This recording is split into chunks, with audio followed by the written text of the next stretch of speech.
You're listening to Chillworthy, a podcast where two best friends discuss mysteries, murders, and anything in between for your enjoyment. So if you're ready to hear some chilling and unsettling cases, you're in the right place. Happy listening.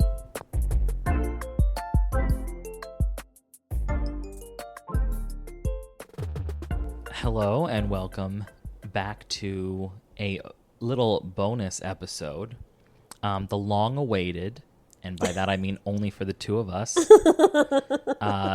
long-awaited glossary edition episode of How We Speak. And I know that I had made a statement in one of the previous episodes about how I feel like our IQ drops 20 points when we get together because because of the way that we speak. Yeah, it's going to happen to all of them as they hear us right now. I hope. It's going to be a nice jog down memory lane, though, may I say. And you know it. Mm-hmm. Yeah. So, what would you call it? The twin talk. No, the point of this episode.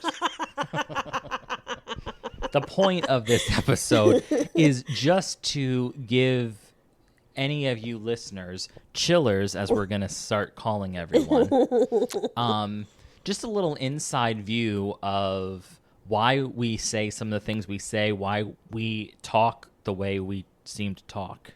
So, because, you know, when we're doing this podcast, we do want to be semi-authentic in the terms of, like, our interactions. And if we're always talking like normal people, that's not who we are. I've been very guarded, cautious. She has been cautious. Careful. Anyway, all right. So we have a little list here, a little of our glossary. So, the first thing is, and this is very, very prevalent, that comes up almost all the time, is the way we mispronounce words. Now intentionally. Talia used to do it unintentionally. But she learned now that perhaps some of the ways she was speaking wasn't quite correct. Right. I've seen the light. Right. So, anyway, an example. Well, okay, I'll give you the story, then we'll go into some examples. So, many years ago at this point, we took a trip with a mutual friend to Salem in October. And because it was October, obviously, it was spooky and festive. Right. And they were doing, I'm sure they do this on a normal basis, but they were giving tours of, it was like something about Salem in the movies or Salem in the movies and television or whatever. And so they were, it was like a walking tour where they were taking you around to different places, and some of them were the hocus pocus places, like the town hall and Allison's house.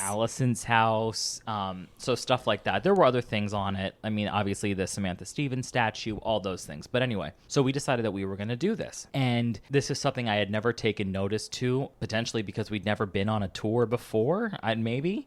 But while we were up there walking around, I noticed that Talia started saying things regarding this, and she would say, like, now what time did you say the tour was? Tour? The tour. And I would just, like, notice it, but I wasn't, whatever. I mean, it was just, it was what it was. And then I was like, oh, you know, I think they're going to show, like, the town hall from Hocus Pocus. And she would say, oh, that's going to be on the tour.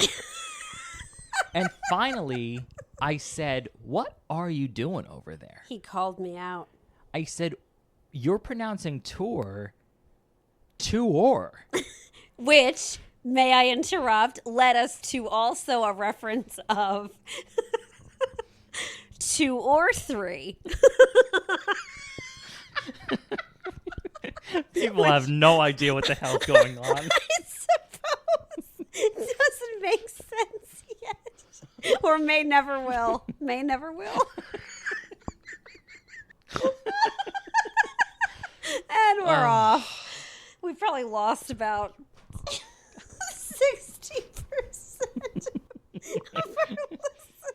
Like, for instance, if Brent is telling a story and says, oh, I saw 2 neighbors walk by, I will abruptly say 2 or 3 when there weren't 3 effing neighbors, but that's just something that we insert into conversations. But anyway, the point was, I started noticing just the way she was saying tour, and then we started to adapt it to anything that sounded like tour. So, like, Talia fell on the floor. Or... Of course, the options are endless. Oh, have you walked through the door? Yeah. You know, like, did you lock the door? Did you go to the stewer? The stewer. Right, exactly. So we started, it just absolutely exploded from that. Yes. And now I'm happy to report that if you did ask her, you know, what's it called when somebody takes you on a guided blah, blah, blah, she would just say tour. I'm on my best behavior. You have shown me the light. So, yes. So when we sort of mispronounce things, it's purposely mispronounced just because of the way that we have now been talking. Right.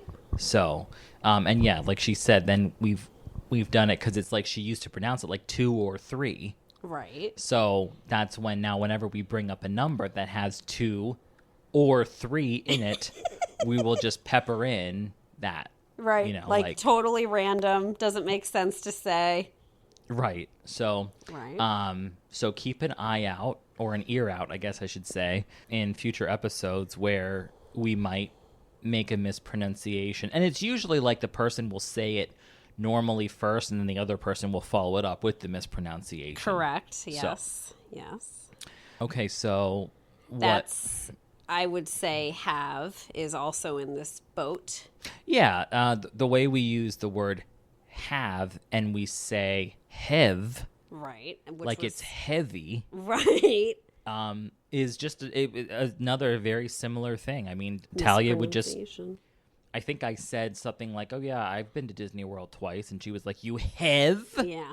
And that I do still do. Yeah, oh, absolutely. I do that one all the time and I'm not trying to be funny. Right. And I noticed that, and then we picked up on that too in terms of everything that should be have is said with hev. Right. So, right. How have you been today? Are you happy today? Jumping around. So, go ahead. Yeah, go ahead. That one is a Golden Girls reference. So that's another thing that we do. And those of you who know the show will know these references. Those of you who don't know the show will just think we're even crazier than we already are.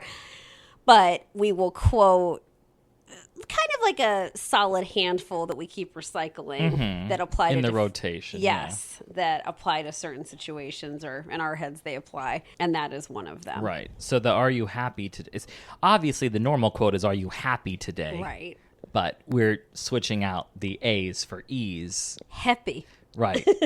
Just because of how we've been speaking, but the "Are you happy today?" is just in reference to when, you know, Sophia thinks that like she's being bugged by immigration or something, and Dorothy comes out because Dorothy thinks that Sophia can't hear her right because of her hearing aid or lack thereof. Yeah. So she like walks out and yells to her, "Are you happy today?" And so sometime we'll just throw that out at one another just as a legitimate question. If like, we how are you today? Right. Right. Like, how are you? In. How are you doing today? Are you happy today?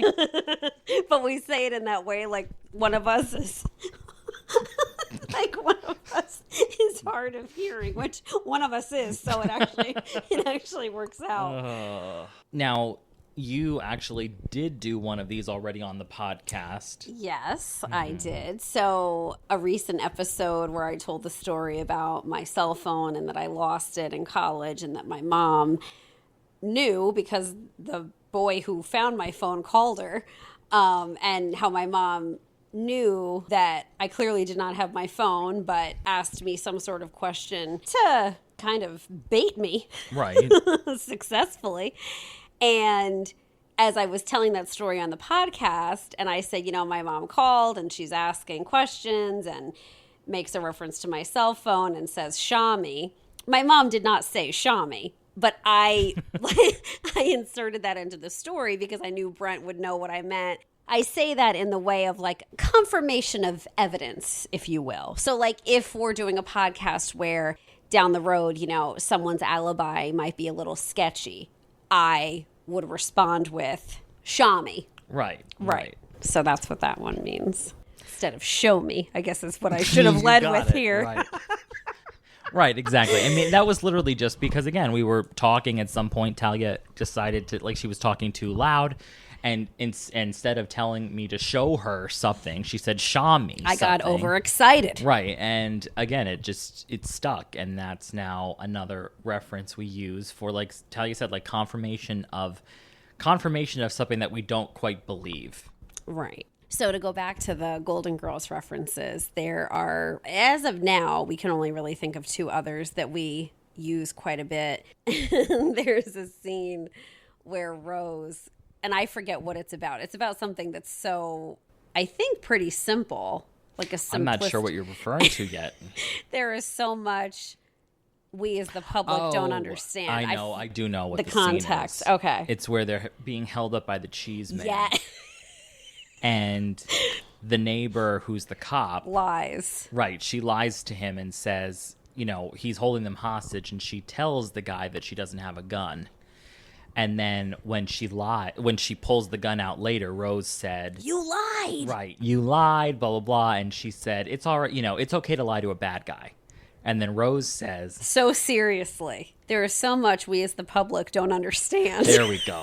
There is so much we as the public don't understand. Yeah. And so, like, we'll use that just about anything, really. Right. If there's something that one of us says and the other one hasn't heard of it before. Right. Like just something we didn't know. Right. Yes. And then the last one, there is an episode where Sophia moves out and, now she has this friend group and that's who she has moved in with. And she's actually moved in with this very wealthy, very elderly man. What is his Malcolm. name? I was going to say Winston. Yes, Malcolm. And he is just delightful. And this is one of my all-time favorite scenes in Golden Girls.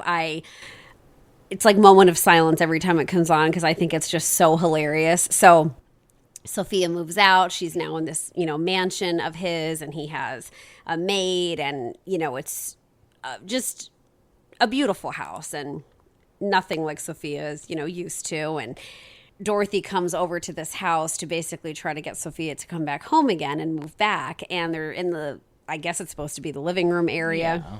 Because Dorothy's like, you didn't tell me you moved in with a man. Right. So, Malcolm comes out and he looks like he's 103. He's wearing this bathrobe and his, jammies, and he is totally out of it. And yeah, so Dorothy says that to Sophia, and Sophia's like, I don't even think he knows I'm a woman. Like, she comments on how old he is.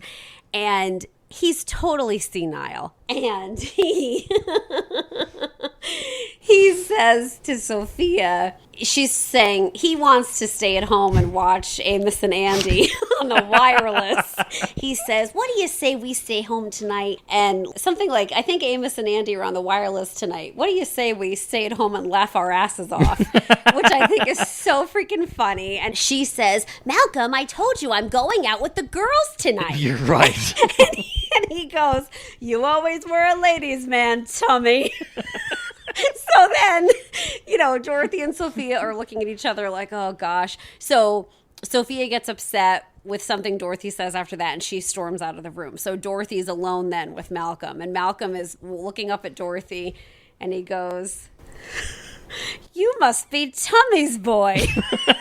How is the team looking this year?" And Dorothy is totally serious, has no reaction. I think it is just one of the funniest scenes. So now, with how Brent and I talk, it could literally be Billy, Joey, Kenny, Sammy, Frankie, any male name that ends in a Y or an IE, and we will interrupt the other and say, "Tommy's boy." Oh, we sound like morons. Absolutely. This is so inane. It is. It really is. And we don't blame anybody for not even listening to this. No, or if you want to stop at any moment, absolutely. Please do We're definitely more than halfway done with this glossary, though. Yes. So I know that another one, which we don't use a whole bunch, but was something that also happened from actually the Salem trip. So I'm very, very into witches and witchy things and witchy aesthetic.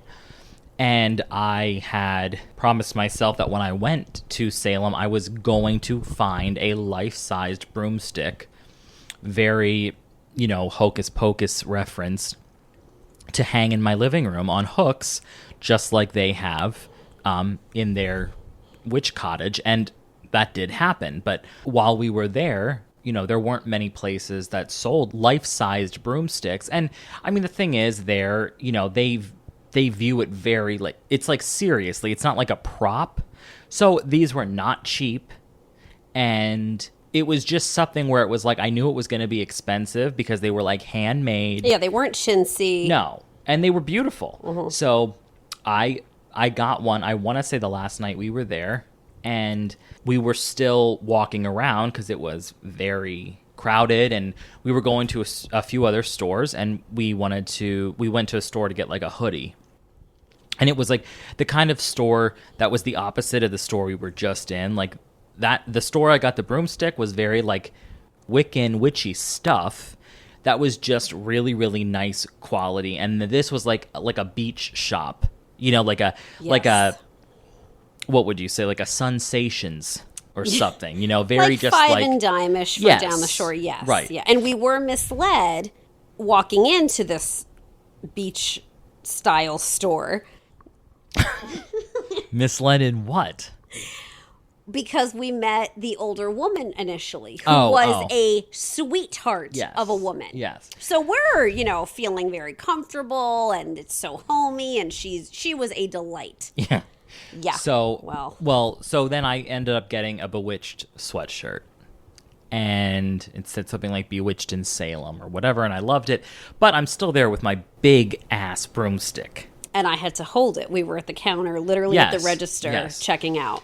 And so then a younger woman came up to the register, and she made some type of comment like, "Where did you get that?" Or it was something like that. We did not detect that she was actually being condescending. Well, I don't think she was being condescending at first. Oh, I see. Because I think she only was condescending after she found out how much it cost. Well, and the terminology that we used. Yes. Let's not forget that. So she asked me where I got it. I said, I must have remembered the name of the store that we were just in. So I told her, and I told her the price, and... Number one mistake. And she said something like, and what are you going to use it for? And I said, just like decor. And wrongo answer. Right. She looked very, what was the word? Like almost disgusted at the idea. She was, what did she say? Like, I can't even remember. Decor? Like she made fun of the word I used. Absolutely. I remember that. I don't remember exactly what she said, but she was so outwardly rude. And like you were a customer, not only just a customer in her store, but you were in the middle of purchasing something.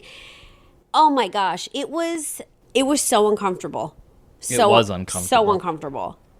Now Talia didn't defend my honor right there. I didn't. We left, and she was slow on the upturn there, but but my mouth. When we were, headed back. She had been pondering this for a while, and then she had a comeback. Yeah, I said, which was about 2 hours too late. Of course. But I said, I should have leaned across that counter and just stared at her and very sweetly said, "You're a nasty little thing, aren't you?" Too little, too late, man. Absolutely. Didn't get my opportunity. That has stuck around for years and years, where it's just if somebody, not that we don't have to use it often, but even if it's like a TV reference or something, we will use that phrase, "You're a nasty little thing, aren't you?" The aren't you being key at the end. Absolutely. So thankfully that's about it. That's all we have for you. I guess that is it. Yeah. As of right now. So if you've managed to get to the end, kudos. Bless you. We have kept it relatively, we were under 25 minutes. Oh, shocking. Yeah, and at least now the chillers have at least a little bit of context moving forward. Now I got Talia to promise that she wasn't going to go completely off the rails moving forward, because we're not trying to do that to anybody. That would be absolutely torturous. Hell, yes. Yes. Because you're not here for that. No. But we want to explain why we sound like idiots. You deserve that. Yeah. You deserve to know. Right. And we do enjoy it at times. So. It is a way to make something just so lighthearted fast. Like not that we're necessarily seeking that out, like that we need to lighten a mood, but it's just such a quick laugh. Like, we really can't get through much without laughing when we tell stories to each other. And of course, everybody who has, really close friends has those little inside jokes, and we wanted to let everyone in on our inside jokes. Right. So, having said that, I think that that's it. But, if we do uncover something in the future, we might just say, add it to the glossary. Yes, I think that'll be a good way while we're doing an episode. Good call. So, all right. Well, thank you for holding it together relatively well. You're very welcome. And we will catch you on the next episode of Chillworthy. Bye.